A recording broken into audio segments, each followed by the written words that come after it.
Como definição, a infertilidade conjugal consiste na impossibilidade de se atingir uma gestação após 1 ano de tentativas sem método contraceptivo. Mas o que poucas pessoas falam é que as chances de se obter o sucesso estão diretamente relacionadas à idade da mulher. Se a mulher tiver mais de 35 anos, esse período de tentativas pode ser abreviado para 6 meses. E se o casal não atingir a gravidez dentro desse intervalo, um especialista em reprodução assistida deve ser procurado.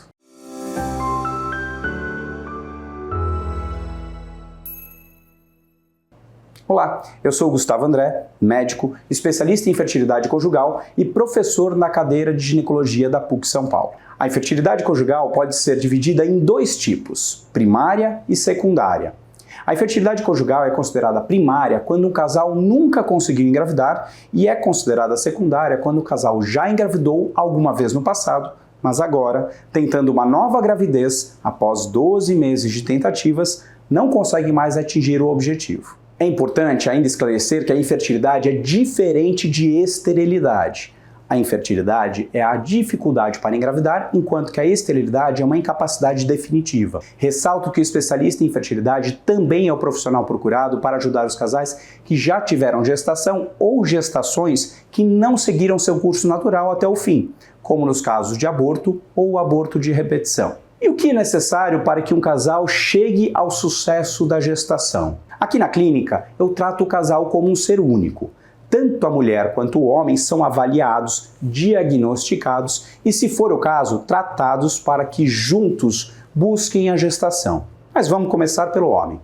O homem precisa produzir espermatozoides saudáveis que, de maneira geral, têm 2 grandes objetivos: se locomover e penetrar o óvulo. Para que o espermatozoide possa se locomover e penetrar o óvulo, ele precisa ter algumas características, como ser ativo e ter boa motilidade, ter direção de deslocamento, ou seja, ir para frente enquanto nada. Para que ele possa se locomover e encontrar o óvulo nas tubas uterinas, ele precisa ter uma cauda anatomicamente perfeita. E para penetrar o óvulo, o formato da sua cabeça é fundamental. Ela precisa ter um formato cônico para facilitar o rompimento da membrana que protege o óvulo, a chamada zona pelúcida.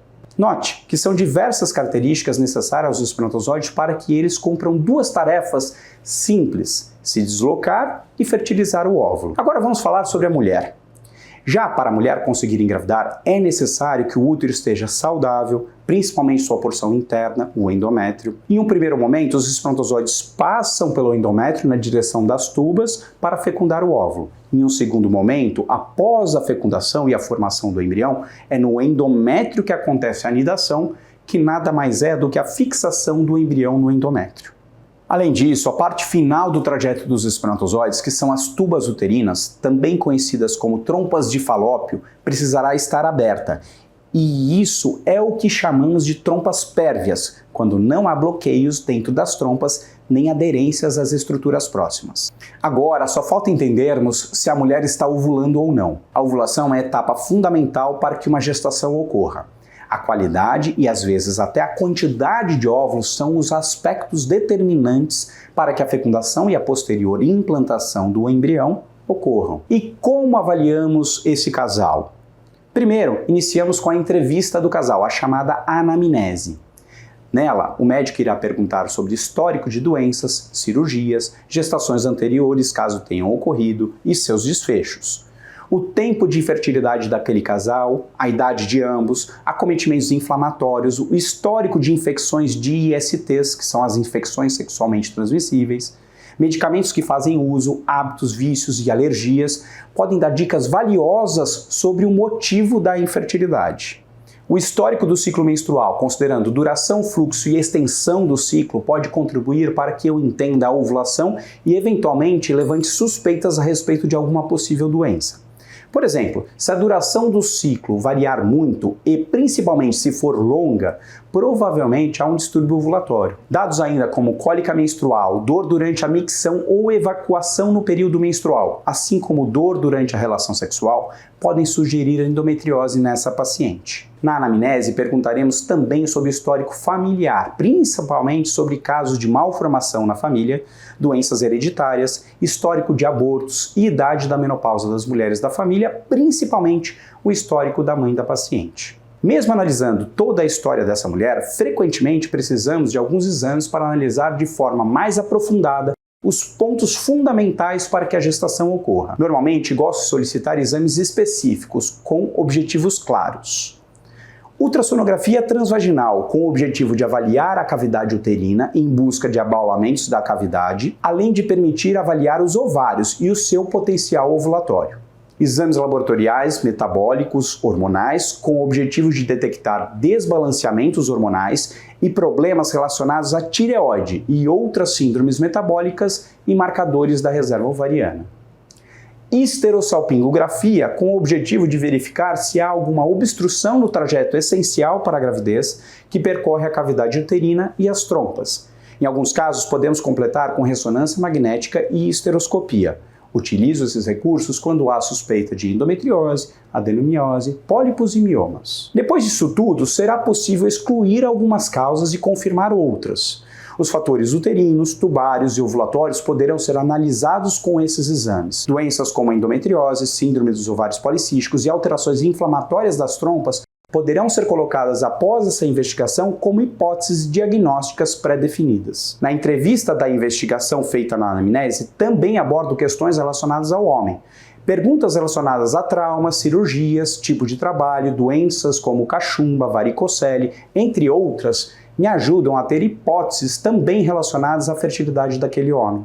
Muito mais fácil do que para a mulher, o exame responsável pela investigação da fertilidade masculina é o espermograma, que tem como objetivo investigar a concentração, que nada mais é do que a quantidade de espermatozoides no ejaculado, a motilidade, que investiga se eles se movem e em qual direção se movem, a vitalidade, que observa quantos estão vivos ou mortos, e dos vivos, se são ativos ou mais lentos, e a morfologia do espermatozoide, que analisa alterações do formato, levando em consideração a cauda, a peça intermediária e a cabeça. Vou exemplificar com alguns casos clínicos reais. Caso número 1. Miriam, 37 anos, e José, 35 anos. Este casal me procurou com um histórico de infertilidade primária conjugal de 4 anos. O casal não tinha feito nenhuma investigação até a primeira consulta, porque entendiam que demorar um pouco poderia ser normal, já que iniciaram as tentativas um pouco mais tarde, com Miriam tendo cerca de 33 anos. Na anamnese, Miriam relata cólicas menstruais muito intensas que vieram piorando ao longo dos últimos anos. No momento, ela tem que utilizar anti-inflamatórios e analgésicos fortíssimos e mesmo assim sua produtividade no trabalho fica prejudicada. Além disso, há alguns meses passou a ter dor também durante a relação sexual, que já a fez interromper a relação com uma sensação de cólica. Como conduzir este caso? Na primeira consulta, durante o exame físico, percebi que havia nodulações dolorosas no fundo da vagina e a dor se assemelhava muito com a dor que a paciente havia tido durante a relação sexual. Como tenho ultrassom em meu consultório, optei por realizar também uma ultrassonografia transvaginal e notei um útero voltado para trás e os ovários colados nesse útero, além de um cisto no ovário direito que suspeitei ser um endometrioma. Bom, com tudo isso, a hipótese de endometriose já estava bem formada, mas não podemos deixar de avaliar o casal globalmente. Em uma paciente de 37 anos, é fundamental entender a sua reserva ovariana. E por mais que a história me levasse a entender que a endometriose era a grande vilã nesse caso, eu não poderia deixar de solicitar um espermograma. Afinal de contas, o José nunca havia avaliado a sua fertilidade. Neste dia solicitei AMH, o hormônio antimileriano, e mais alguns outros hormônios para avaliar a reserva ovariana da paciente. Solicitei também uma esterossalpingografia, aquele exame de imagem, um raio-x contrastado, que serve para entender se as trompas estão normais e abertas. E o espermograma, como já havia dito. Na segunda consulta, o casal retornou com esses exames e já foi possível definir a melhor estratégia terapêutica. O espermograma estava normal, porém a esterossalpingografia revelou uma das trompas obstruída. E o antimileriano mostrou que a reserva ovariana também não estava muito boa, sugerindo que o tempo poderia ser um grande inimigo do resultado positivo. Diante desses achados, a fertilização in vitro foi a escolha como terapêutica ideal, deixando a cirurgia para tratar a endometriose como uma opção secundária, já que a reserva ovariana não era das melhores. Nota: A endometriose é uma doença inflamatória que pode levar a um quadro de dor pélvica e piorar muito a qualidade de vida das suas portadoras, além de levar à infertilidade em mais de 50% das vezes. É importante ter em mente que é possível controlar a endometriose, mas essa é uma doença incurável.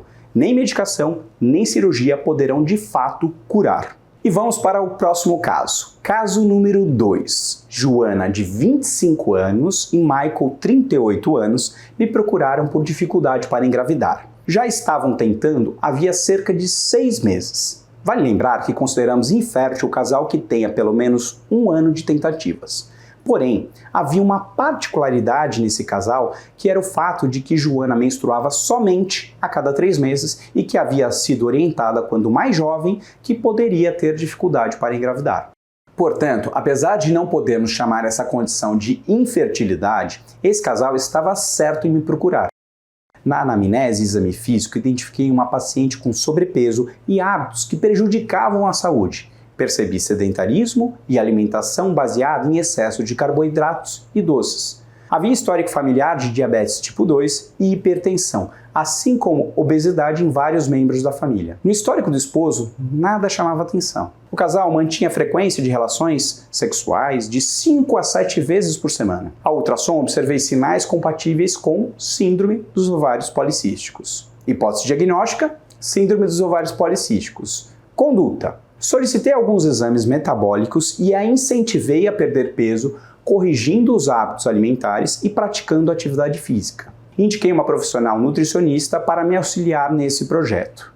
Além disso, solicitei exame de espermograma para o esposo. O casal retornou para a segunda consulta. A paciente já havia emagrecido 2 quilos e tinha abandonado parte dos hábitos ruins. Com os exames, o diagnóstico de SOP foi fechado e pudemos iniciar o tratamento de estimulação ovariana para o coito programado. Nesse caso, é importante ressaltar que em cerca de metade das vezes, a mudança de hábitos da paciente com SOP já pode levar à ovulação recorrente e, consequentemente, ao sucesso gestacional.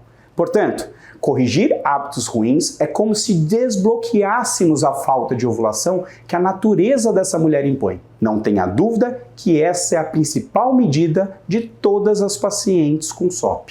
Antes de iniciarmos o terceiro e último caso, quero fazer algumas considerações importantes sobre os homens no processo reprodutivo. Pelo menos em 30% dos casos de infertilidade, há problemas na produção ou qualidade dos espermatozoides. Na maioria das vezes, infelizmente, não há uma causa definida do porquê isso ocorre, a denominada causa idiopática. Dentre as causas conhecidas, a varicocele, que é a dilatação das veias testiculares, ganha algum destaque, mas vale lembrar que, na maioria das vezes, o homem que tem varicocele não tem infertilidade. Essa relação não é linear, não é obrigatória. Por isso, o fundamental é iniciarmos pela análise do sêmen desse homem, pelo espermograma. É depois de encontrar um espermograma alterado que vamos investigar a causa das alterações e dar importância para uma varicocele e não o contrário. A partir desses conceitos, vamos para o caso número 3. Eloá, 32 anos, e Marcos, 41 anos. Infertilidade conjugal secundária há 7 anos. Eloá e Marcos já estavam juntos havia 12 anos e logo no início do relacionamento, quando ainda namoravam, a Eloá engravidou, porém abortou com cerca de 2 meses de gestação, um aborto espontâneo. Era uma gestação não programada e o casal não fez nenhum tipo de investigação na época. Após 4 anos de namoro, eles se casaram e, quando completaram 1 ano de casamento, iniciaram as tentativas de engravidar. Tempo passa e essa gestação não ocorre, para a surpresa do casal que tinha engravidado anteriormente sem planejar. Eloá procurou sua ginecologista, a doutora Daniela, para iniciar a investigação da infertilidade após 5 anos de tentativas. Realizou uma série de exames e nada sugeriu o motivo da infertilidade. Como esses exames estavam normais, a doutora Daniela resolveu solicitar um espermograma para o Marcos, sem muita expectativa de encontrar alguma alteração, já que o casal havia engravidado no passado. Para espanto de todos, incluindo a médica, o espermograma apresentava alterações importantes na concentração e motilidade dos espermatozoides. Aí eu entro nessa história. O casal foi encaminhado para mim para que eu fizesse a investigação. Na entrevista do casal, descobri uma história de que o Marcos havia tido uma dor testicular que havia perdurado por cerca de 6 meses, 5 anos antes. Não procurou avaliação médica porque a dor ia e vinha, e ele imaginou que ela tinha relação com o excesso de peso que estava na época. Após emagrecer, a dor só voltou a ocorrer em raras ocasiões. Após a análise dos exames, solicitei outros complementares: repetição do espermograma, um ultrassom do testículo com Doppler e exames laboratoriais hormonais. Avaliando os resultados, pude identificar que os hormônios estavam normais, mas que o espermograma havia confirmado as alterações e o ultrassom demonstrou dilatações das veias do testículo esquerdo, condição que chamamos de varicocele. Diante desses achados, podemos propor 2 abordagens: indicar um tratamento cirúrgico para a correção da varicocele ou indicar técnicas de reprodução assistida, como inseminação ou fertilização in vitro, a depender do nível das alterações encontradas. Para essa decisão ser mais efetiva, é fundamental entendermos se a mulher tem boas chances de sucesso com um ou outro tratamento. Para isso, análise da reserva ovariana, das condições da saúde das tubas uterinas ou trompas, do útero e da ovulação precisam ser realizadas. Neste caso, o casal optou por partir diretamente para a fertilização in vitro, já que é a técnica que estatisticamente oferece mais chances de engravidar. Entender qual o grande objetivo do casal ajuda na definição da estratégia a ser seguida. Estão aí alguns casos reais. Troquei os nomes dos pacientes, é claro, para ilustrar como a infertilidade pode se apresentar. Estes são os achados clássicos, mas corriqueiros de qualquer clínica de fertilidade. Nem sempre o motivo da infertilidade é tão claro.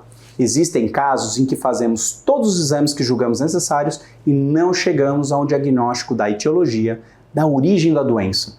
Mas não se engane, se o casal está há mais de 1 ano tentando engravidar e a gestação ainda não ocorreu, é necessário procurar assistência médica especializada, pois a estatística pode ser cruel com esse casal. As chances de gravidez diminuem sensivelmente ao longo do tempo e muito drasticamente após os 35, 37 anos da mulher. Portanto, aqui a idade da mulher e o tempo de tentativas é o fator mais importante para o sucesso de qualquer modelo de tratamento. Se você ficou aqui até esse momento, é um bom sinal. Significa que você gostou do conteúdo. E para que você não perca os próximos vídeos, quero te convidar a se inscrever, ativar as notificações e fazer um comentário com suas dúvidas ou sugestões. Te recordo que aulas como essa não substituem uma consulta médica. É provável que existam particularidades no seu caso que levem a um diagnóstico diferente do que você imaginou e, portanto, a um tratamento diferente. Espero ter contribuído um pouco para a ampliação do seu conhecimento sobre o mundo da reprodução assistida. Tenha em mente que você não está sozinha nessa jornada. Sonhar, acreditar e realizar, esse é o meu lema. Conte comigo para escrever a sua história. Um abraço e até o próximo vídeo.